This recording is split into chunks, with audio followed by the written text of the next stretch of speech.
you're not investing in yourself, don't even talk to me. Don't 100%. don't give me this sob story about, again, I wish, and I'm telling you from somebody that's experienced, that's made, very good income selling cars, hundreds of cars annually, for a top brand, managing stores at the highest senior level in the sales side, that I wish I had invested more time learning. This is the Strategy with Jason podcast with your host, Jason Harris. Hey, what's going on, Podcast Nation? It's Jason Harris here with Digital Dealership Solutions, and I have my guest tonight, Everold Reid, with the Reid Method. Thank you so much, Everold, for taking your time and visiting with me tonight. Everold, for the people out there that don't know who you are and where you come from, why don't we hear that origin story that is Everold Reid? The origin story, well, thanks, Jason, for having me on your show. This is amazing. Actually, you were supposed to be on my show first, but I know, that's right. So Scheduling. what am I doing here? Anyways, no, this is great. I Jamaican born. I always have to throw that in. That's good. Yeah, and published my first book, The Reid Method: A Blueprint for Achieving Sales Mastery. And just like we were talking off mic earlier, I just started first few lines of my latest one, hopefully to release it later this year. But I've been in the automotive industry, automotive space, since 1989, which folks really ages me a bit. But 1989. It's all good. It is. And I said to... Power windows and locks were optional in 1989. Exactly. And floor mats, okay? No, they were optional. Floor mats, body, and the right side mirror was optional. Right side mirror? Now that's awesome. I would love selling a right side mirror. On the base Corollas and definitely on the Tercels, the right mirror, the passenger mirror, was optional. The floor mats were optional. The body side molded and the radio was optional. Okay. So it is safe to say that you are a practitioner, sir. Yes, I think I've seen a few things. You've seen and sold a few things. In my time, yeah. So recently we were at our first Sales Mastery Workshop in Philadelphia, and we talked about, I mentioned to the crowd that I remember when we had the first airbag to show up in a car, right? It was a big deal. Yeah, it was a big deal. So anyway, so I've been in the automotive space for a long time, and I've witnessed a lot of major evolutions in the space, both on in the automobiles, technology, not just in the cars, but in the dealerships. Yep. Like, I remember the first computer that we had at Aaron Park. Nice. The first software to work deals. So going back then. And so grew up in the sales space, became a manager very early at age 23. Wow, that's cool. 23. And I just paid tribute to my mentor, Paul Pearson, who recently passed away, who had given me a shot as a young sales manager when I was in my 20s. I was the youngest manager in all of Canada for Toyota. Wow. And that's a fact, folks. And I did that for 5 years. So from Toyota, Lexus, and I dabbled with my own used car dealership for a couple of years.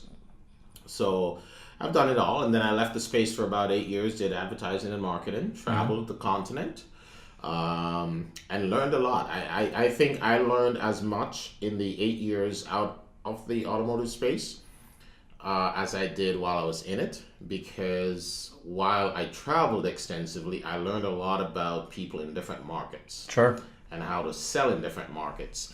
And you realize that it comes down to a couple of core factors about success. Audiences have a lot to play with that. How we approach them, our language, our lingo, absolutely, so on and so forth. Building that immediate trust in communication and rapport, and solving problems. So you went from sales manager, you played manager, you were, and you've always been at the dealership levels, always at the operations level, always at the sales level. Years of top salesperson, numerous years of top salesperson. Today, what are you doing now?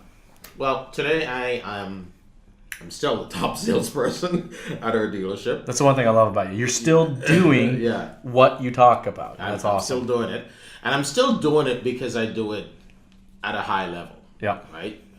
If I sucked at it, there would be no point doing it. That's true. And you can't really suck at it and then go write a book and publish a book about it and then do seminars. So right now, I work in the space still actively, and it allows me to also, I published my first book, which I launched in the dealership. It was a great experience in the showroom. I had a nice crowd of people there.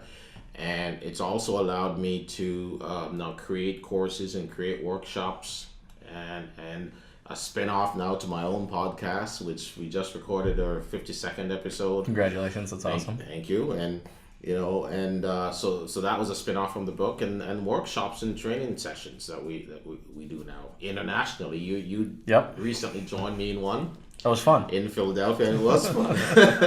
It's like we swooped into Philadelphia, conquered the day, and then left. I flew in the morning, speaking within 40 minutes of landing, and then right back on the plane and out back out. I have a lot of fun doing that. But I think we both have a passion for spreading opportunity and the knowledge that we have gained over the years.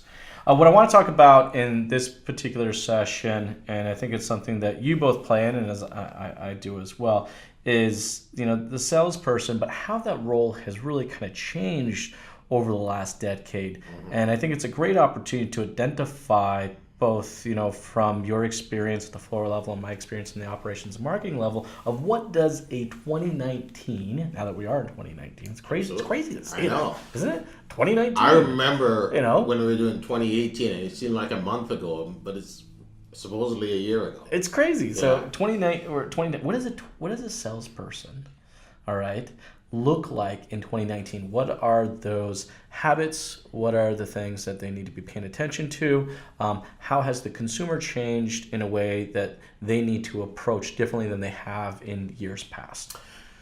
Well, I mean, there's a lot there that salespeople need to adapt and change. Sure. There's a lot of evolution that's necessary, especially with the way the economy is and the change in the manufacturers as well. Like some manufacturers are dropping sedans, some manufacturers, a lot of them are creating electric vehicles. So what we're talking about now from a salesperson's perspective is, number one, they have to be out there more. They have to develop personal brands. At our dealership, the personal branding is, we notice it a lot in our Google reviews. Mm-hmm. Like people will actually go on Google and pick off the sales rep based on the Google reviews or based on the fact that because they want to have that experience. They want to have that good experience. Google reviews gives them the opportunity to read about the experience that others have had with specific salespeople, and they want to come in and have the same experience. Yeah. It's a huge opportunity for them. I find, and I think that's what kind of the topic of where we're going to change this, is that the salesperson in 2019 needs to do a lot less selling and a lot more branding. A lot of branding, absolutely. And I recently watched a podcast. Actually, was just a Facebook Live with Anthony, and he had a gentleman, an owner from Stanton, Virginia, where I've actually sold a lot of ads, by the way, folks. I've been to Stanton, Virginia, and he talked about how he encourages the salesperson to go out and take a picture of the latest used car that comes in and just post it online. Just something as simple as that. Just something as simple as posting the latest used car. That's come into the inventory, and that alone, if you say a few words about it, can start to build your brand. Sure. Right, and then you may start to do a few videos. And slowly make your steps. But the personal brand is important. Whether you write a story, whether you take a picture or do a short video of a delivery, those things are very important. But the salesperson today, which is why I've had some success, and this is something that I identified years ago, like I'm talking 7 years ago when I returned to the automotive space, was I basically started solving problems. Sure. After being outside of the industry for 8 years, doing advertising and marketing, I returned to the automotive space, and I realized that not much had changed in the salesperson's habits. And then I started having some immediate success, and I'm like, why is this happening? Now, was it a change in the process, or was it a change in your approach? What was the change that was different than what First, you did previously? First I didn't understand. Okay. But then I listened to the clients and I started to understand what was happening. And for example, so we would send out these lease renewal letters. Yes. And I wrote about this in my book as well, the Reid Method. The letters would go out, and all the salespeople, sales management, owners, everybody in the dealership would assume that the reaction from the clients or the existing or prospects would be because of price, or because there's a new deal, Sure. or because they can get loyalty. And what I quickly found out, that the reason people make the buying decisions today had very little to do with price or payments. Well, it's not a story. See, I think what people need to understand, and the salesperson, especially in 2019, needs to understand that people don't buy price, they buy stories. We collect stories. Yes.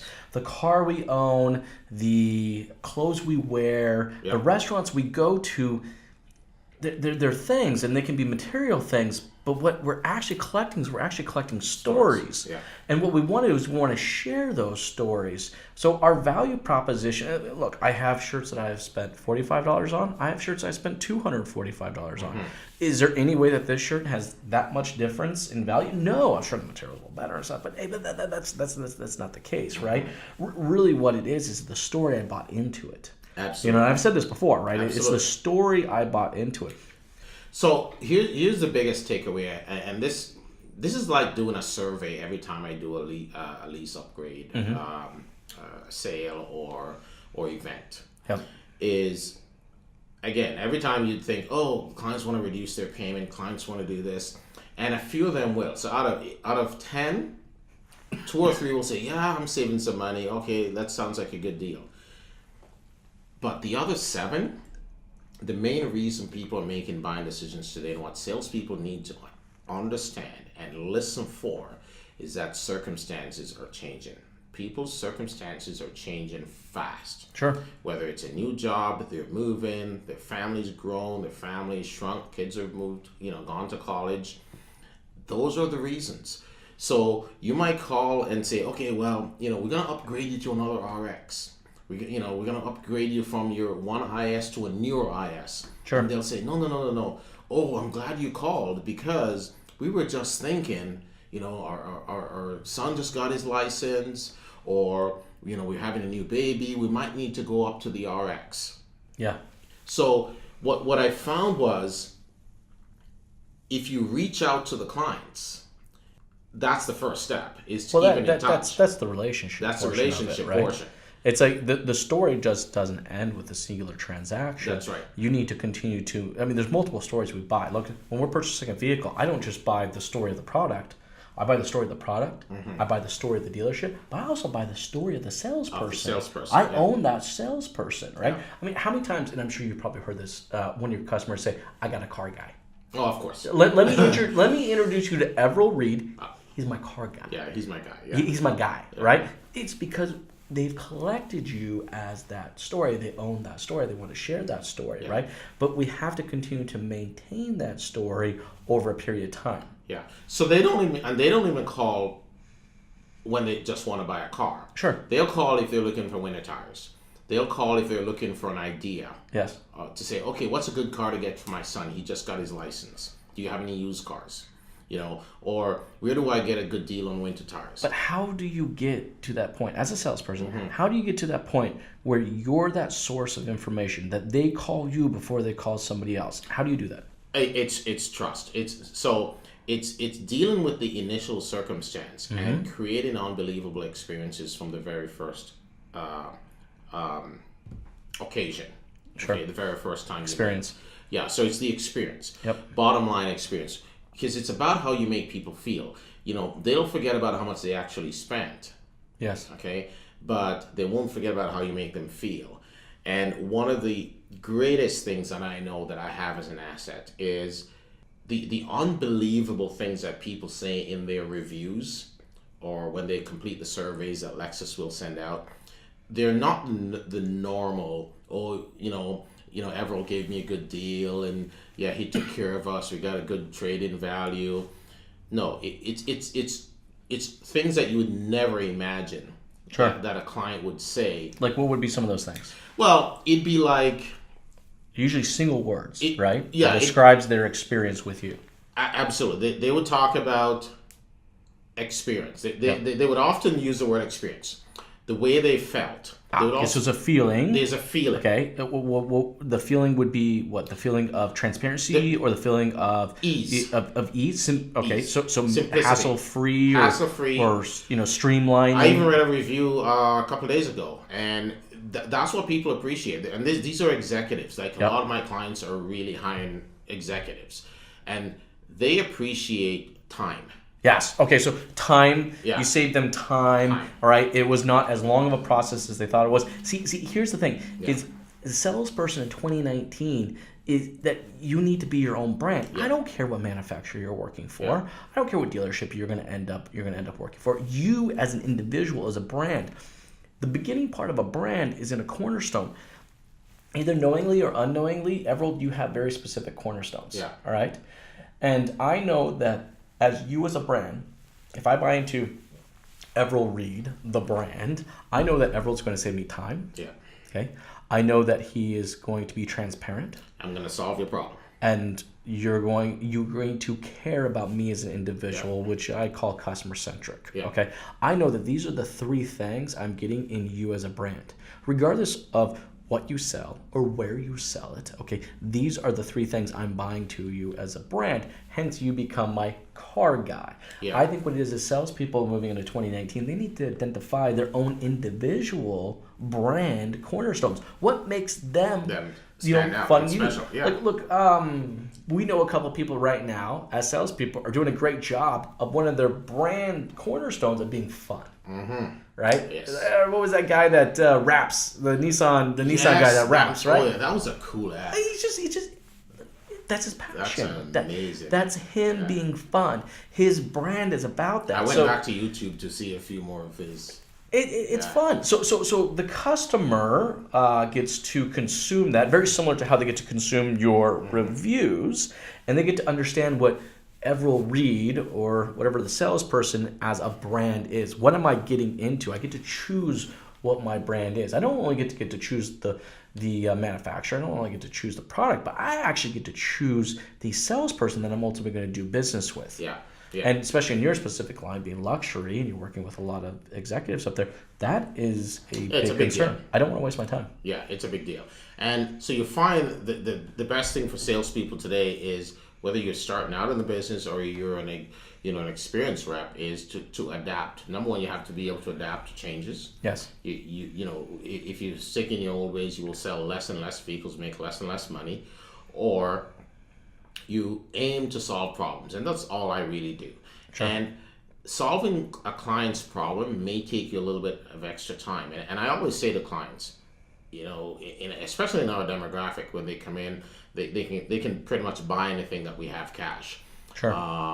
Their level of disposable income. Oh yeah, some of them can buy the dealership. There's no doubt about that. Sure. But and they'll say, well, I want to pay cash. I'm here to buy a car. How much? We don't lease. We've never leased. We just pay cash. And you'll hear them make their, assertive, statements. And I'll say, well, let me show you why. Here are the reasons why. I said, sure, I can do this quickly. I can do this deal in 5 minutes with you since it's a cash deal. 5 minutes. However, I wouldn't be doing my job if I didn't offer you what I think is a better alternative. Sure. Right? And I can say that to them directly, look in their eyes and say, I have a better alternative. I have a better solution for you.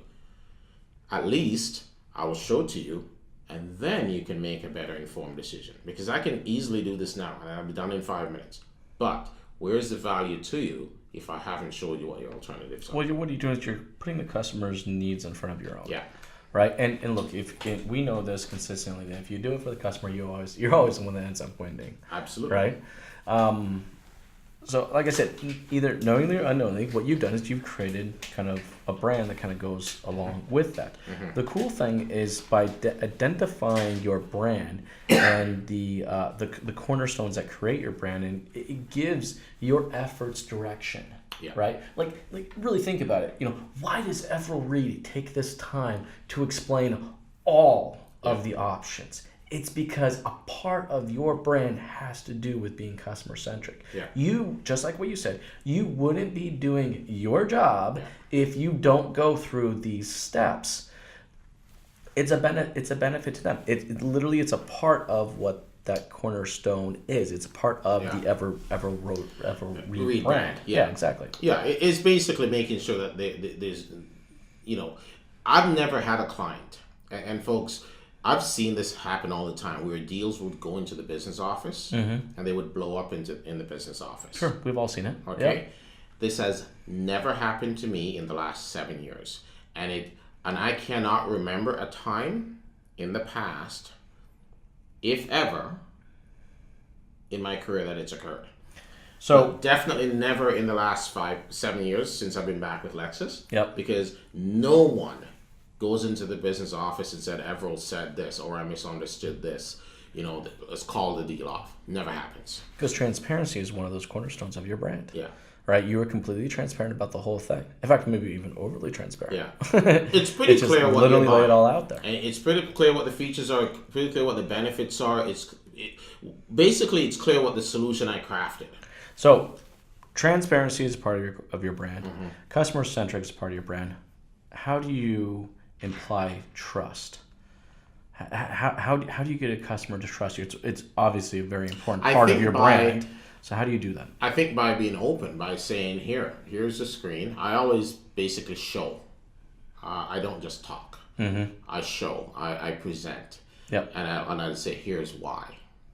Okay. It goes down to being transparent and being that customer centric approach, right? Here's how this works. Here's why it's recommended. And here's why it's a better solution for you. So now taking those and letting those cornerstones kind of define what the Everold Reid experience is going to be, how do you, we know, and you know this as well, is that there's never enough customers that are going to come through the door that's going to support what your goals and objectives are. Of course not, yeah. You're not only just a sales department, you're your own sales department, you're your own branding department, but you're also your own marketing department, right? So how do you market yourself to extend outside of just what the dealership's marketing efforts are? Well, definitely, number one is referrals. I do get a lot of referrals. Okay. Key success moving it for a salesperson 2019 strategy. Let's talk about referrals. If the first person you're selling to doesn't trust you, you won't be getting very many referrals. Very true. So it's about how you make them feel, and because people will go away and tell their friends, neighbors, and everybody how you made them feel. I was at the Chamber of Commerce event, a Chamber of Commerce event recently, and this gentleman that came up to me and he said, "Everold Reid, you sold me my first car." And I'm like, who the hell are you? This was 27 years ago. Oh my goodness. Yeah. It was a kid. He bought like a Z24 used car that we had in a lot. I'm like, they don't make those things anymore. But it was a black one, I remember. And he goes, "You sold me my first car." Right? That's the type of impression you leave with people. Well, every single customer, and I think that's very much so, and something we should highlight here for any salesperson in 2019 that's either getting into the business or has been into the business, is that they, as an individual, I don't give a crap what brand they work for, what dealership they work for. As an individual, they have full control of what that experience is going to be. 100%. Good, bad, or somewhere in between, all right? They have complete control of that. So I think there are some fundamentals that are important for sales success, and for that to come out, in the experience. And number one, you have to love and trust the brand that you represent. Because if you're be an ambassador, you have to be that ambassador. Live and breathe it, right? Absolutely. And if you're in a brand, if you're with a manufacturer that you do not you won't buy for yourself, number one, you got a problem. Sure. Okay. So I have a Lexus. I mean, there are two Lexus in my driveway. Yep. There's no way I'd buy something else. Because occasionally they'll get asked, so what do you drive? There's my Ford over there. I'm like, no, you won't sell any Lexuses driving a Ford. Yep. Or any other competitor. But the bottom line is you have to be in love with the product you sell, and you have to know why, because you'll be asked why. Why do you trust that product? Why do you drive? And you say, well, the philosophy. And philosophy. So when people ask me about why I like Lexus, it's not just because of the car. No. It's because of the philosophy of the brand. Yes. Right? So those things are important. Because you bought into that story. How can a consumer coming in, all right, and you're going to sell them, if you're not totally sold on the brand that you represent, how the hell are you ever going to sell that brand over to them if you're not fully into it? That's right. Me and you both know Paul the Dodge father. Yes. All right. Talk about a perfect example, right? He's a good guy. Yeah. He lives and breathes his own brand. And that comes out in all of his marketing efforts, his videos, and his communications out to his sales and to his customers. So to be able to present like he does, and to be able to be as passionate as he is, and as respectful as I am, a lot of similarities between the two of you. Yeah. I'm. He's more passionate. Yep. I'm more respectful to the brand. Yep. And they're one and the same. Yeah. It's just different flavors. But they're different flavors. It's chocolate and vanilla. Because there's literally not a difference. It's just whatever you prefer to eat. And if you have respect for something, you can say, well, I believe in this, and here's why. And respect is a big word, because when you can respect the philosophy, key thing is the passion. Yeah. So, but I fully believe in, number one, transparency as a salesperson. Definitely, if you don't believe, it's going to show. Yep, 100%. So that's very important. And if you are offering a solution that you wouldn't buy into, that's going to show. And if you are not aiming to solve a problem and to, one of the phrases I used that I learned about was relieving the pain.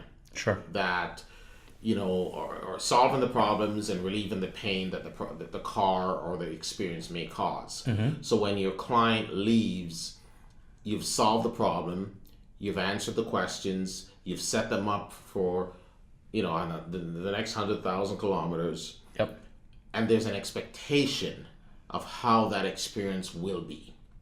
It's an ongoing communications. Yeah. So, look, just to recap so far what we talked about, to really kind of truly be successful in 2019 as a automotive car salesman, you need to embrace yourself as a brand. Brand infrastructure. Understand that you control the experience for the consumer, good, bad, or somewhere in between, right? You need to ask for the referral, but to do so, you need to earn the right to do so. Absolutely. And by creating a strong brand, providing a good experience, you'll have the right to ask for that referral. Mm-hmm. Now let's talk about that ongoing communications, which we kind of hinted on so far. Yeah. What does an ongoing communication strategy look like for you? Yeah, and for me, this is different. It's not the normal send out letters, emails, follow-up strategies that, are typical. So for example, I just ordered some auto show tickets for a lot of my clients. Okay, cool. Right? So that's one of my communication strategies right there. I'm going to say, hey, take what you're doing is you're showing appreciation. Yeah, exactly. So they can take their son, their child, their significant other, and go hang out for a day, look at all the new fancy cars. So that's showing appreciation.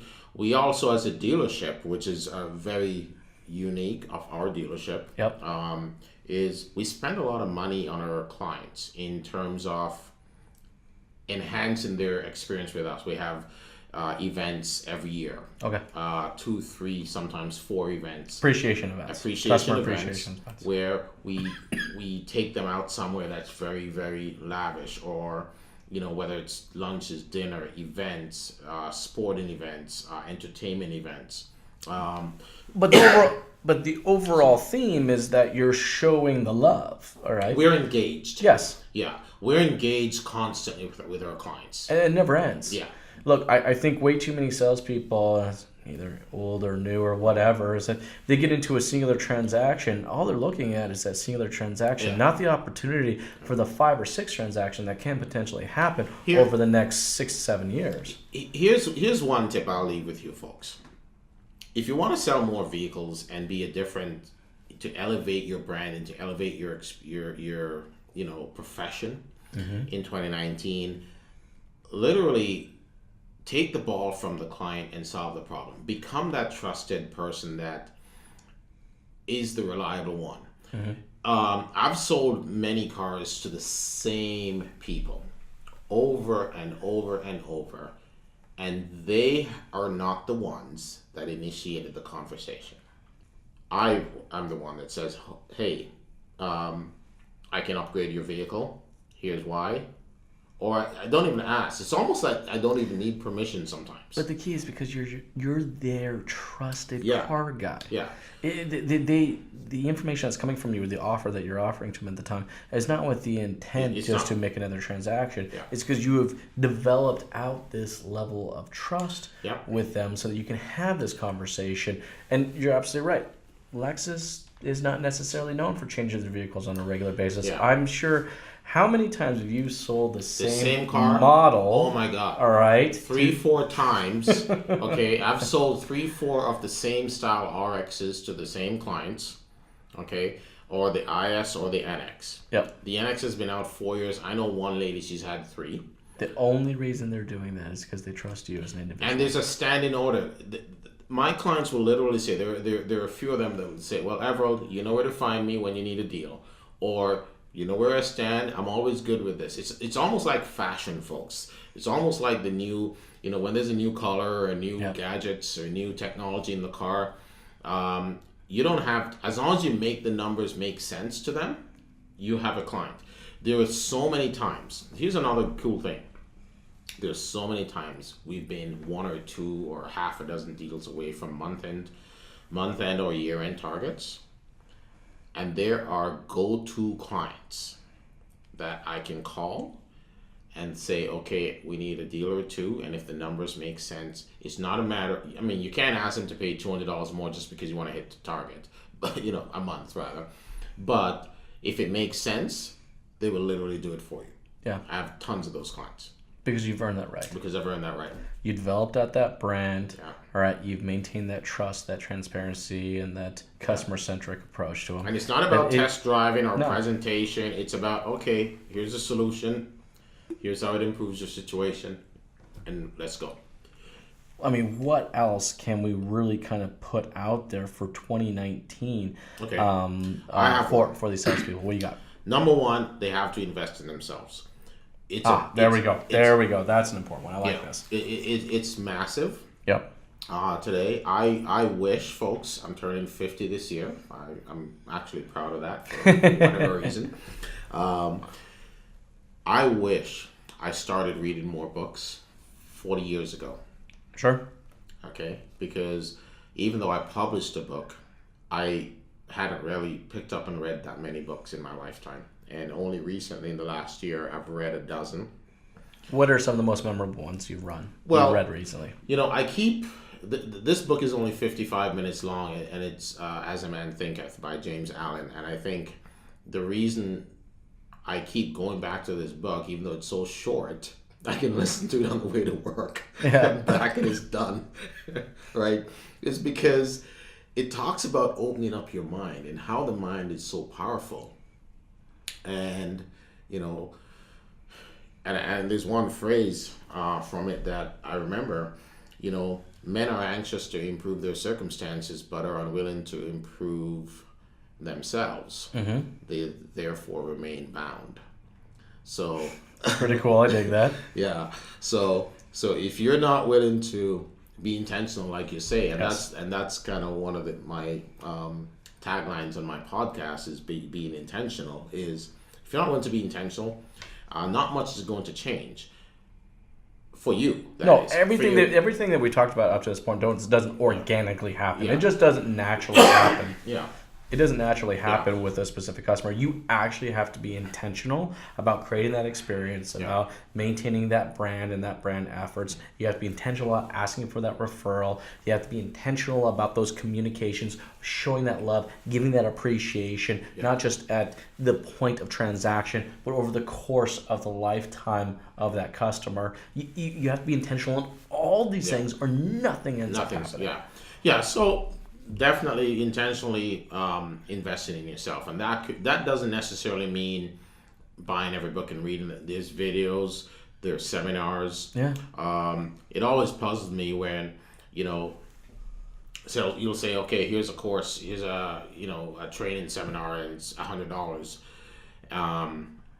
They won't go, or they won't attend or invest, but then they'll complain about the sales for the month or the sales for the year. Look, don't get me started. We could do an entire podcast about salespeople's sales individuals' complaints, right? I have absolutely no patience in any way or form about. So that's the biggest thing. If you're not investing in yourself, don't even talk to me. Don't give me this sob story about, Again, I wish, and I'm telling you from somebody that's experienced, that's made very good income selling cars, hundreds of cars annually. For a top brand, managing stores at the highest senior level in the sales side, that I wish I had invested more time learning at an earlier age, because it's not, and you don't have to learn about sales. You could read any book, you could watch any video, you could listen to any type of seminar, and it's the other things that you'll pick up. Like I did from As a Man Thinketh, or the Greatest Salesman in the World, or Think and Grow Rich. I just finished reading the 7 Habits of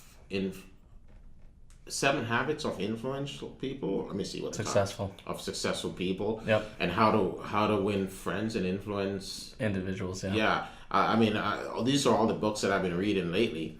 And I just can't wait to read the next one. Yeah. And I wasn't a guy that loved reading books in the past, so but it just opens up your mind. It gives you perspective. Well, if you're going to be in this business, own your craft. All right, own your craft and continue to develop out your craft. Absolutely. If you're just now getting into the business, all right, or if you've been in the business for years, if you're not taking the time to continue to develop out yourself as an individual, and folks, do not expect your dealership to do this for you. It is your responsibility. Yeah. Going back to what we talked about earlier, it is your brand, it's your experience that you're giving to the customer, not your dealerships. Yeah. Do not expect that they're going to do this for you, because in most cases they won't. Yeah. Dealerships will rarely hire sales trainers. I know that for a fact. Because very much so up here where we are. Yeah. Now you understand, me coming from where I am in the States, it's not the case at all. It's not the case. Yeah. But for some reason, it seems to be an anomaly up here, is that we have no issue, and I'm just talking from the operations, the dealer ownership level, we have no issue complaining about lack of salespeople, but then on the other hand, we spend no time or money investing in their development of them as an individual. Yeah. Well, there you go. So there's several, best practices or, new habits that one should adapt for 2019. Definitely branding. I'm going to do more of that myself. We talked about that before off air. Definitely invested in yourself, spending more, and time management is a big deal for me this year. Yes. It has to be, because it goes hand in hand with being intentional, right? Yeah. You got to be intentional about your time. You don't have to go to work, folks, and spend the 12 hours a day there to sell or to meet your goals. No. Whether you're working in the gym and family time, personal time is always important, and investing in yourself. But time management is very important. So I would say definitely personal development. Definitely learn how to manage your time. Definitely learn how to set goals, to be intentional, and to develop a strategy where you're helping to solve problems. And forget about trying to sell a car. Listen to your clients more and try to solve problems. Create solutions. Memorable. It's creating the experience. Yeah, that's what it is. And the thing that we talk about, and I deliver this a lot in my sales mastery workshop, is about creating unbelievable experiences. Where memorable, unbelievable, yes. So not unbelievable bad ones. But there, I get what you're saying. It's memorable experiences, not only at the point of sale, but also through the appreciation that you show over the course of time. Yeah. Look, the only reason that you're able to do what you do, and that's the one thing I always push salespeople to understand, is appreciate every single one of those transactions, both past, present, and future, because it is those transactions, it is those individuals coming in and laying down their money that allows you to go home, all right, put a roof over your head, pay for those groceries, take those vacations. Without those customers, you'd have nothing. Nothing. So you guys need to show a little love. Yeah, absolutely. And grind. Yes, well, don't be lazy. I think that's one thing. Yeah. I mean, moving forward, look, if you're gonna play in this space, which is continuing to get more and more competitive, right? Lexus is not so much, but I'm thinking locally. There are over 30 Nissan dealerships within less of an hour drive of where we are right now. Okay, not only do I have to choose the brand or the dealership that I'm going to do business with, I also have to choose the individual. Out of those 30 locations, there's a lot of different salespeople that can sell me a Rogue. Why do I buy a Rogue from you specifically? That's going to make a world of difference. Absolutely. And if you're not investing in yourself to figure out why and how you can be different, you won't be very successful. You'll have sales going to people that actually create those experiences. Yes. So creating the experience, hey, let's do less selling, let's do more branding. All right. And I think and the individuals that do that successfully and make that commitment to investing in themselves, being intentional with their times, they're the ones that are going to crush it moving into the next year. Yeah, use your Facebook page instead of socializing so much, and post articles, post pictures of cars. Sure. Share new technology. Yep. Whatever, and build your personal brand. Yeah. There you go. That's good. Hey, thanks, Everold. I really appreciate the time to come out. I know it's late, so thank you so much for taking the time and spending with us tonight. Well, I hope the audience, I know actually the audience got a lot of value in what you have to say. Let's just do our quick shameless plug. Where can people find you online? Well, they can definitely find my personal brand, The Reid Method, International, at thereidmethod.com.